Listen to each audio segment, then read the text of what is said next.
Hello बच्चों, आप लोग कैसे हैं? आप लोगों ने डिफरेंट कोचिंग संस्थान में अपने अच्छी रैंक लाने के लिए एडमिशन ले लिया होगा और आपका टारगेट होगा कि इस बार नीट यूजी में टॉप 1000 के अंदर कम से कम रैंक लानी है। जेईई मेन और जेईई एडवांस को क्वालिफाई करके बेस्ट एनआईटी और बेस्ट आईआईटी में एडमिशन लेना है। लेकिन वहां पर जहां पर आप तैयारी कर रहे हैं वहां पर आपको फिजिक्स समझ में आ रही है, जो भी सर पढ़ा रहे हैं पूरा समझ में आता है, लेकिन जब सवाल सामने आता है तो कंफ्यूजन हो जाता है। कॉन्सेप्चुअल प्रॉब्लम में 4 में से 2 ऑप्शन में कंफ्यूजन हो जाता है क्योंकि एक ही जैसे लगते हैं। तो इस कंफ्यूजन को दूर करने के लिए हम इस प्रोग्राम में आपको रामबाण स्ट्रेटजी शेयर करेंगे कॉन्सेप्ट को अप्लाई करने की, और उसके पॉइंट्स को फॉलो जब आप करेंगे तो जो 4 में से 2 ऑप्शन जो है, जो कंफ्यूज आप हो जाते हैं, बिल्कुल भी कंफ्यूज नहीं होंगे। 2 से 3 सेकंड में आप राइट क्लिक कर देंगे। और इसी के साथ फार्मूला कोचिंग संस्थान में सब समझ में आते हैं, लेकिन क्या होता है कि फार्मूले को जब अप्लाई करते हैं तो सिंपल प्रॉब्लम तो अटेम्प्ट हो जाती फार्मूला में अलग अलग फिजिकल क्वांटिटी की वैल्यू पुट करके। लेकिन ज्यादातर उसो सवाल जो नीट यूजी के रहते हैं, जेईई मेन जेईई एडवांस के रहते हैं, उनमें दिक्कत यह आती है कि एक ही सवाल में 2 से 3 कंसेप्ट लगते हैं और आपके माइंड में यह आइडिया आ जाना चाहिए कि कौन सा फार्मूला कब लगेगा और उस फार्मूले को लगाते वक्त किन स्टेप को फॉलो करना है। यहां पर इस प्रोग्राम के जरिए हम आपको फार्मूला के स्टेप क्लियर करेंगे, जिसके थ्रू आप न्यूमेरिकल प्रॉब्लम को 10 से 15 सेकंड में राइट क्लिक कर देंगे। इस फिजिक्स लेक्चर सीरीज में हम कॉन्सेप्ट के बारीकी पॉइंट्स को रैपिडली बताएंगे और इसी के साथ नीट यूजी में लास्ट 30 इयर्स से जो भी प्रॉब्लम्स आई हुई हैं, प्रीवियस ईयर क्वेश्चंस जो हैं, हम उसको डिस्कस करेंगे। इसी के साथ जो जेईई मेन और जेईई एडवांस की जो सीरीज है उसमें सबसे पहले जो डिफरेंट जेईई मेन में या इसके पहले जो एग्जाम होता था AIEEE, उसके पहले स्टेट लेवल का अलग रहता था, उसकी प्रॉब्लम्स को डिस्कस करेंगे, प्रीवियस ईयर क्वेश्चंस को डिस्कस करेंगे। इसी के साथ डिफरेंट यानी कि ईयर्स में जो आईआईटी में जो सवाल आ चुके हैं लास्ट 30 to 40 इयर्स में, उनको हम सिस्टमैटिकली डिस्कस करेंगे। तो यदि आप चाहते हैं कि इस लेक्चर सीरीज के माध्यम से आप जहां पर भी तैयारी कर रहे हैं वहां पर तैयारी करके अच्छी रैंक के साथ आपका सिलेक्शन हो जाए और फिजिक्स धुआंधार हो जाए। धुआंधार का मतलब है कि जैसे ही आपने सवाल देखा तुरंत आपके दिमाग में आइडिया आ जाना चाहिए कि इन स्टेप को फॉलो करना है और आपको 2 से 3 सेकंड में कॉन्सेप्चुअल सवाल को लगा देना है। न्यूमेरिकल सवाल जैसे ही आए आप उससे कनेक्ट हो, फील हो, कौन सा फार्मूला लगेगा और किन स्टेप को फॉलो करना है, उन्हें फॉलो करते हुए आप उस न्यूमेरिकल सवाल को 10 से 15 सेकंड में आप निकाल दें। इस टारगेट के साथ हम ये फिजिक्स का लेक्चर सीरीज स्टार्ट कर रहे हैं, जिससे आप सभी बच्चों का टॉप रैंक के साथ आप रैंक हासिल करें और जिस कोचिंग में पढ़ रहे हैं उस कोचिंग में रहकर आप अच्छी रैंक को एक्वायर करें। यह हमारा टारगेट है। सबका साथ, सबका विश्वास और सबका लगाव के साथ है। तो ये अन्वेषिका एजुकेशनल ट्रस्ट के माध्यम से यह फिजिक्स की लेक्चर सीरीज को हम लोग शुरुआत कर रहे हैं, जिसके थ्रू डिफरेंट संस्थान, जैसे कि कोटा में अलग अलग संस्थान है, वहां के बच्चों ने भी ज्वाइन किया हुआ है। दिल्ली के डिफरेंट संस्थान हैं जो कोचिंग इंस्टीट्यूट रन कर रहे हैं, वहां के अलग अलग संस्थानों के बच्चों ने ज्वाइन किया हुआ है। अलग अलग स्टेट के अलग अलग कोचिंग संस्थान के बच्चे इस प्रोग्राम को ज्वाइन कर रहे हैं। इसलिए कर रहे हैं ताकि फिजिक्स को धुआंधार तरीके से कम पढ़ के एक्सीलेंट आउटपुट में कन्वर्ट किया जा सके। जैसे कि आप सभी जानते हैं, फिजिक्स के 4 पिलर हैं। फिजिक्स के हर एक चैप्टर के कंसेप्ट, हर एक चैप्टर के जो फॉर्मूलाज हैं वो किससे रिलेटेड है? कंसेप्ट और फॉर्मूलाज वो फिजिक्स से रिलेटेड होते हैं। क्योंकि हम लोग फिजिक्स की बात कर रहे हैं, तो physics means of physical quantity.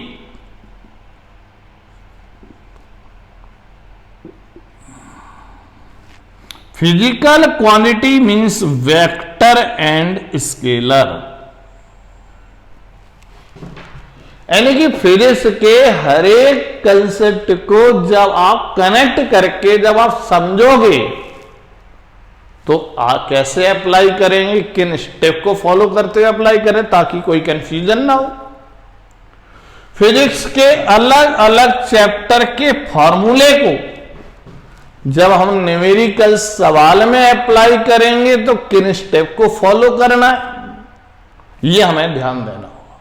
क्योंकि पूरी फिजिक्स के जितने भी कंसेप्ट्स हैं या जितने भी फॉर्मूलाज हैं वो सभी की सभी फिजिकल क्वांटिटी से रिलेटेड होंगे।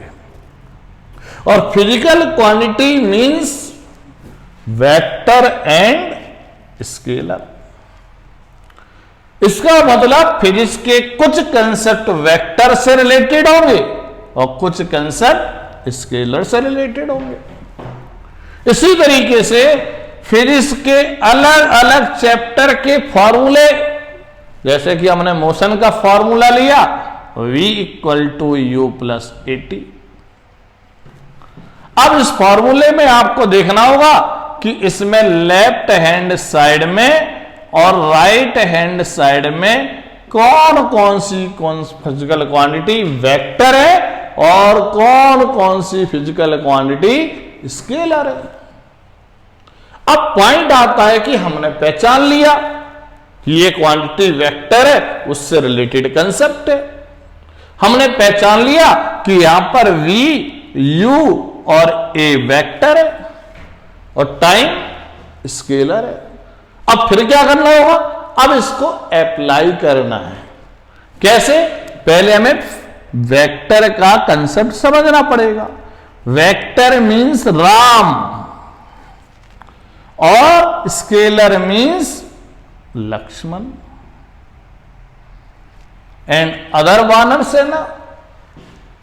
अब देखिए, राम ने पूरे युद्ध में बहुत कम समय के लिए लड़ा लेकिन महान हो गए। इससे साबित होता है कि ज्यादा फिजिक्स पढ़ने की आवश्यकता नहीं है। यदि आप टॉप रैंकर बनना चाहते हो, फिजिक्स के सवालों को सेकंडों में लगाना चाहते हो बिना किसी कंफ्यूजन के, तो राम को फॉलो करना होगा।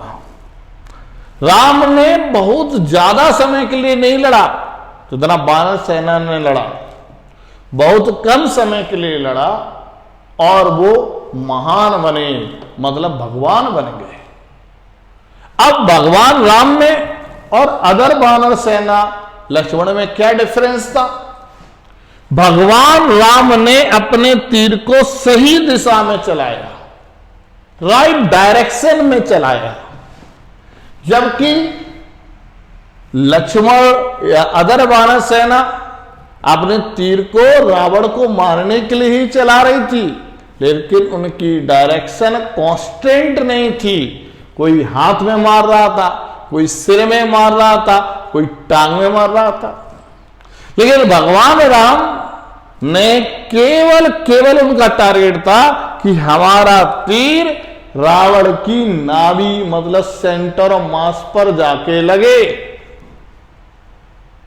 ताकि हमारा टारगेट पूरा हो जाए। यानी कि राम और लक्ष्मण में क्या डिफरेंस है कि राम में डेफिनेट डायरेक्शन है, डायरेक्शन यहां पर भी है और डायरेक्शन यहां पर भी है, लेकिन यहां पर डायरेक्शन कैसी है? कांस्टेंट है, और यहां पर डायरेक्शन नॉन कांस्टेंट है। यही डिफरेंस है। अब ये बात राम को किसने बताई? विभीषण ने बताई कि यदि आप रावण के सेंटर ऑफ मास पर यदि आप हिट करोगे तीर तो रावण मारा जाएगा। इसलिए राइट डायरेक्शन के लिए विभीषण की जरूरत है, और यहां पर विभीषण का रोल आपके अलग अलग फैकल्टी कर रहे हैं, जिसमें मैं भी आपके लिए इसका रोल अदा कर रहा हूं।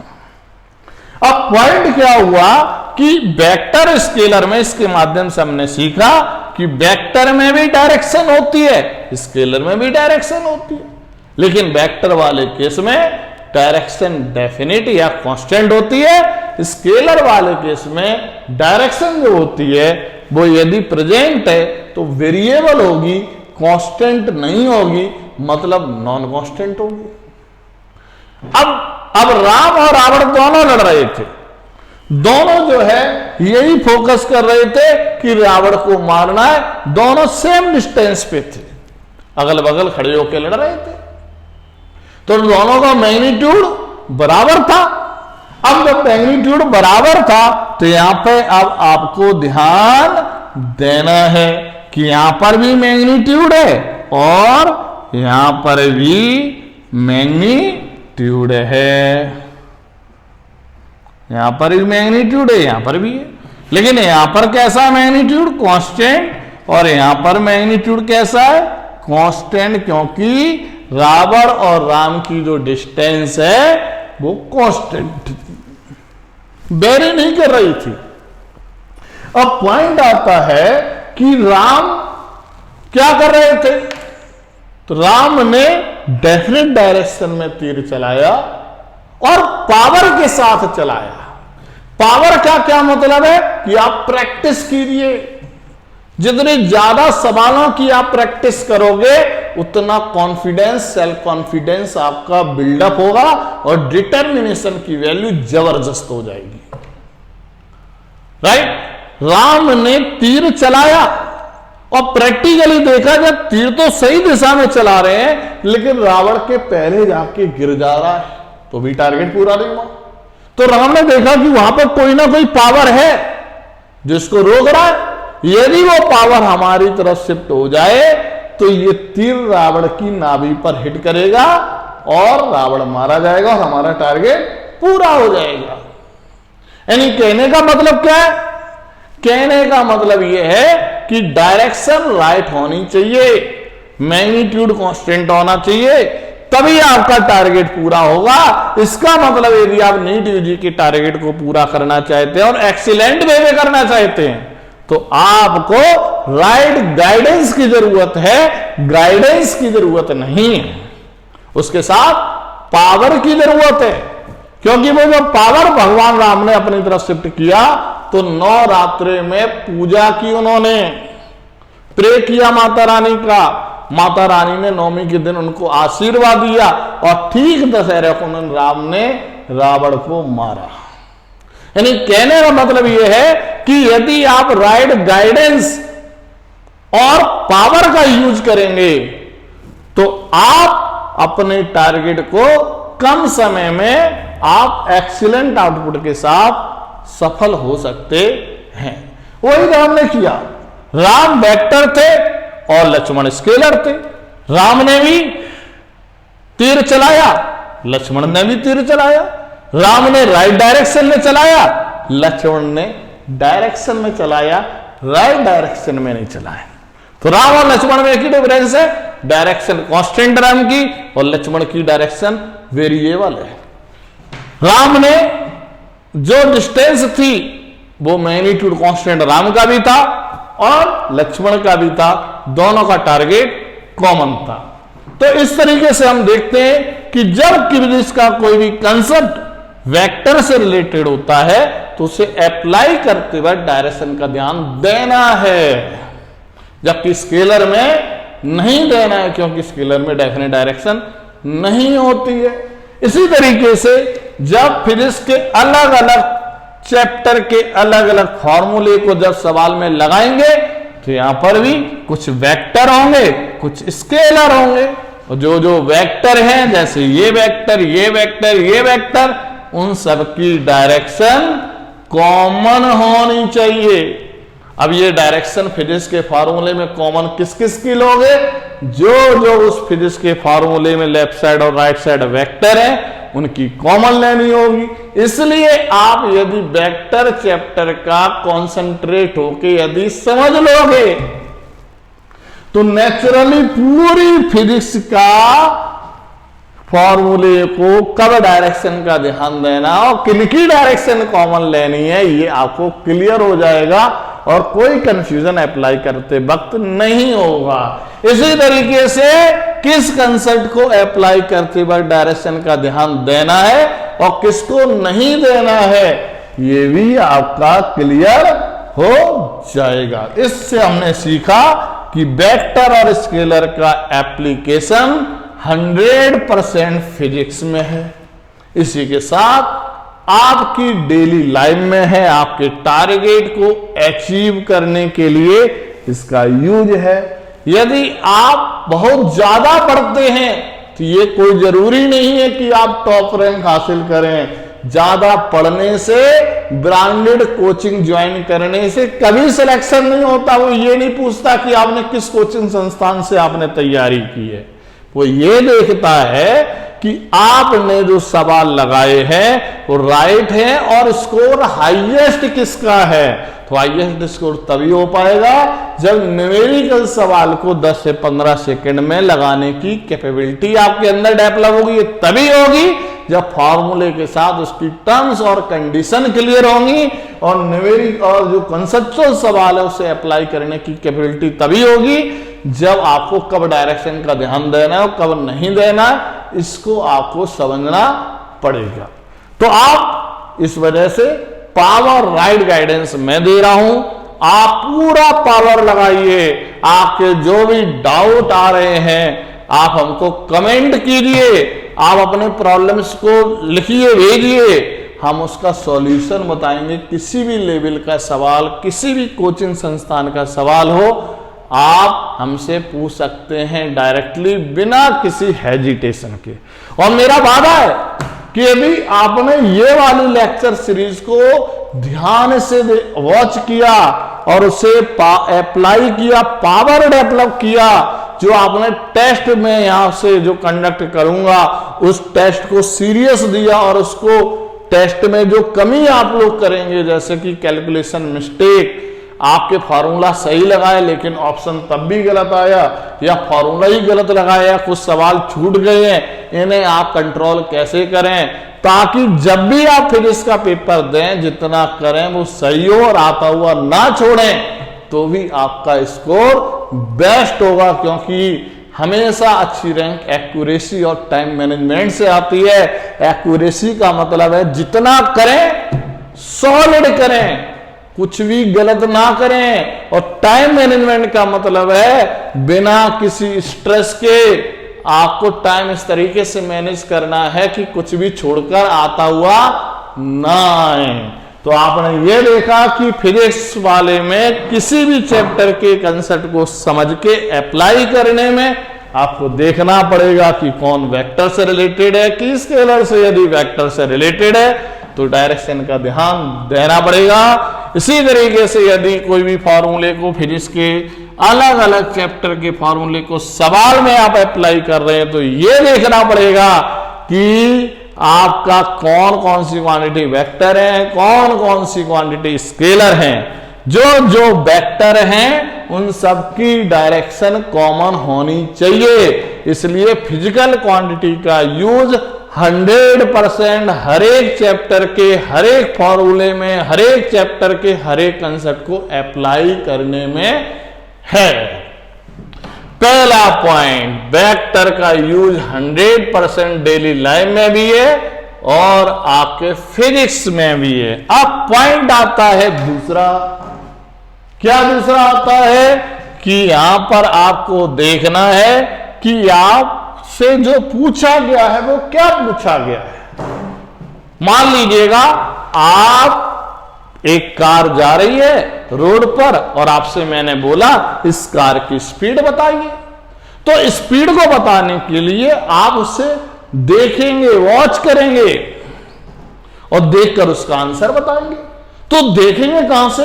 हो सकता है आप अपने घर की बालकनी से खड़े होकर देखें, हो सकता है स्कूटी चलाते हुए उसको देखें, हो सकता है बस में ट्रैवलिंग करते हुए देखें। तो ये अलग अलग क्या है? फ्रेम है। आपकी बालकनी अलग फ्रेम है, स्कूटी अलग फ्रेम है और बस अलग फ्रेम है।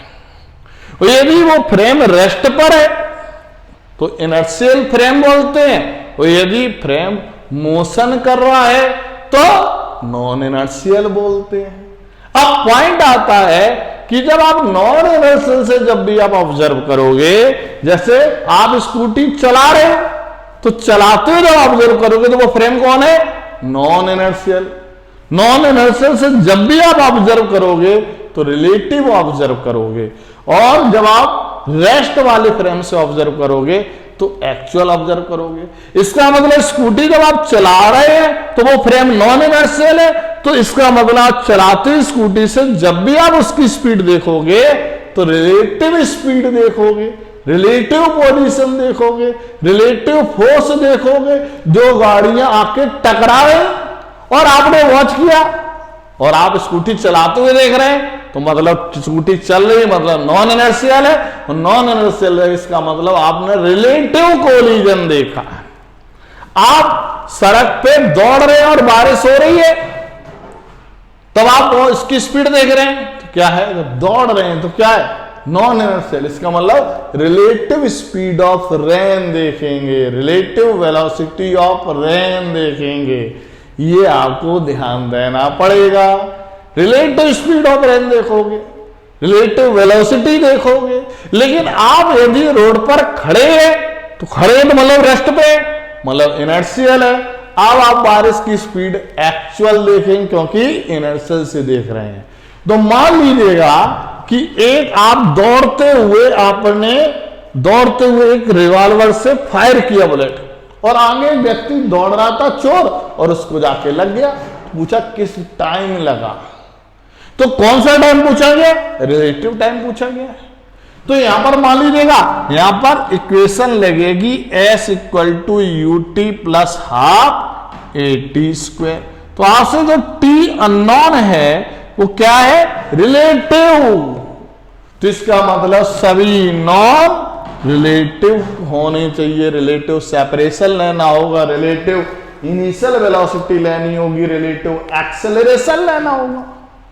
यदि आपने सड़क पे खड़े थे और आपने मार दिया, या सड़क पे खड़े होके बारिश को देखा क्या स्पीड देखोगे? एक्चुअल, ठीक है, कितने टाइम में वो हिट करेगा आपके सिर पर ओला, तो टाइम पूछा, वो एक्चुअल।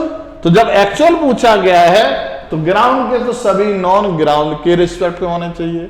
यदि अननोन ट्रेन के रिस्पेक्ट पे तो सभी नॉन ट्रेन के रिस्पेक्ट पे होने चाहिए। अब दिक्कत क्या होती है सवाल में कि अननोन यदि ग्राउंड के रिस्पेक्ट पे पूछा है तो जो नॉन है वो ग्राउंड के रिस्पेक्ट पे नहीं दिए होते हैं, बच्चे आप लोग लगा देते हैं और आंसर आपका गलत आ जाता है। इसलिए ये डिसाइड करो कि जो अननोन है वो किस फ्रेम के रिस्पेक्ट पे है, और जिस फ्रेम के रिस्पेक्ट पे है सभी नॉन को उसी फ्रेम के रिस्पेक्ट पे कन्वर्ट करो, तब वैल्यू को पुट करो। यदि अननोन रिलेटिव है तो सभी नॉन रिलेटिव होने चाहिए।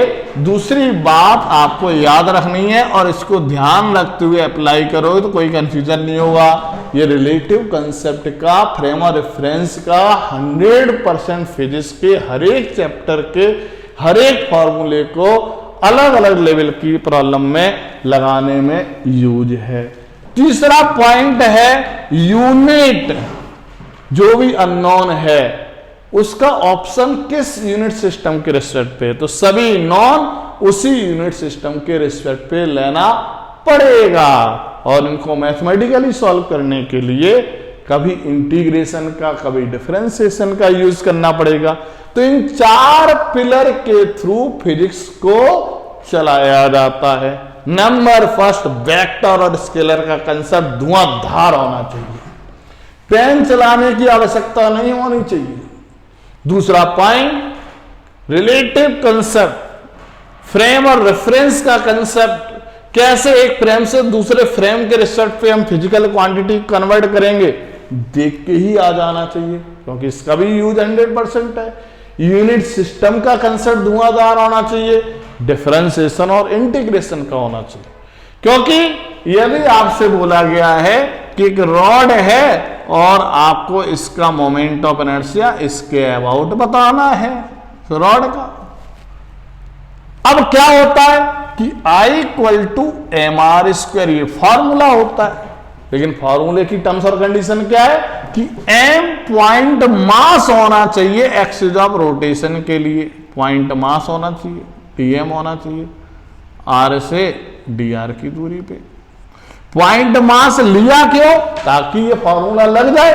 तो यहां पे लगातार छोटा एलिमेंट काटा, लगातार काटने को या घटाने को डिफरेंशिएशन बोलते हैं, लगातार घटाने को डिफरेंशिएशन।